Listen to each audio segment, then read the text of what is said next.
یک پیرمرد تاجری در مکه بعد از این که طواف خانه خدا کرد، یک جوونی بود فقیر بود، خیلی بهش فشار آمد، تو خانه خدا دعا کرد خدایا دیگه طاقت ندارم، یه چیزی به من بده، کمکم بکن. از مسجد حرام رفت بیرون، یک کیسه دید که یک گردنبند با ارزش داخلشه، خیلی خوشحال شد. یک کمی که خوشحال شد بعد فکر کرد همین اندازه که من خوشحالم که پیدا کردم، صاحبش ناراحتی که گم کرده، مال من نیست، حرامه. خدایا تو گواه باش و دل من میدونی که من دعا میکنم صاحبش بیاد این کیسه رو بهش پس بدم بدون یک طرف، مزدم از تو میخواهم. صاحبش آمد، یه پیرمردی همونجا داشت میگشت، گفت دنبال چیزی میگردی؟ گفت بله یک کیسه گردنبند داخلشه، برای دخترم خریدن. گفت کردم. گفت مواصفاتش؟ گفت اینطوریه. گفت مال شما. گفت چقدر بهت بدم بخشش؟ گفت مزدم از خدا میخوام. پیرمرد گرفت و رفت به شهرش. بعد از چند سال جوان میخواست بر بگرده به شهرش، سوار کشتی شد، در مسیر راه کشتی هوا طوفانی شد، کشتی غرق شد. این جوان نجات پیدا کرد، با تخته آمد به جزیره. تو جزیره من کم کم رفت مسجد، از آن گفت، صداش خیلی خوش بود، پیش نمازش کردن، دیدم که خیلی جوان عالی میگه، خیلی خوبه. بالاخره من تا این که خطبه جمعه هم خودش میخوان، امام جمعهشون شد، عالمشون شد، مفتیشون شد، بزرگ اون جزیره شد. یک روز هر چی تاجر و ریش‌سفید داخل اون جزیره بود با هم جلسه گرفتن، گفتن حالا ما دیگه از این عالم بهتر گیرمون نمیاد و کاری بکنیم که اینو نگه بداریم تو جزیره خودمون، اگر رفت دیگه ضرر کردیم. لاکن مردم چقدر حریص بر علم بودن، اینو باید نگه بداریم.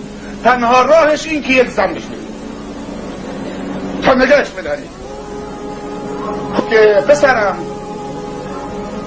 ما میخوام حالا تو رو نگه بداریم. گفت من که هستم.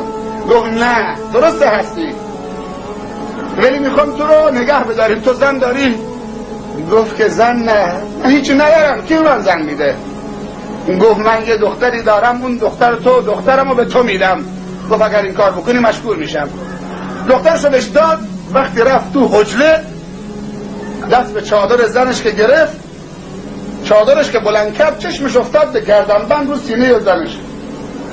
خوب که نگاه کرد گفت که زنش بهش گفت چرا مات شدی و خیره به سینم شدی؟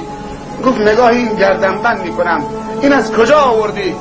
گفت این بابام تاجره، از مکه نمیدونم مدینه از اونجا برام خریده چند سال پیش.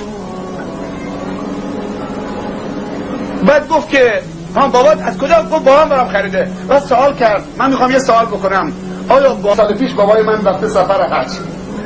گفت چرا سوال میکنی؟ گفت میخوام بدونم همینطور بابای تو مکه رفته یا نه؟ گفت بله بابای من چند سال پیش رفته حج. بعد رو کرد به زنش گفت زن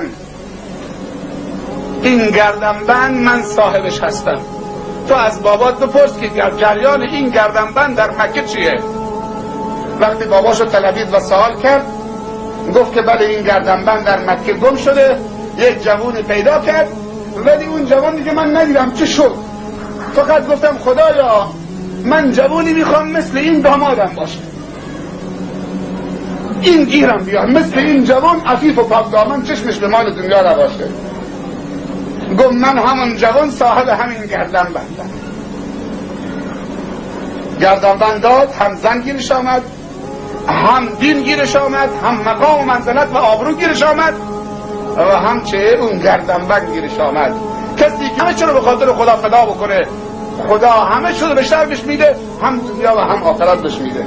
عزیزان من، نجات من و شما در این راهی که پشتیبان هم باشید تا جوانامون رو نگه بداریم از آلودگی، از معصیت، از ضعف ایمان، از جهل و نادانی و گمراهی، از ذلت و خواری، همه بر بگردیم دست جمعی به دین خدا و سنت رسول خدا صلی الله علیه وسلم و مشکلاتمون با علما در میان بذاریم و علما هم توصیه من به اونها اینه و در این نوار که منتظر نباشن مردم بیان دستبوسشون باشن بذارن پشت چشمشون، با این دردی دوا نمیشه.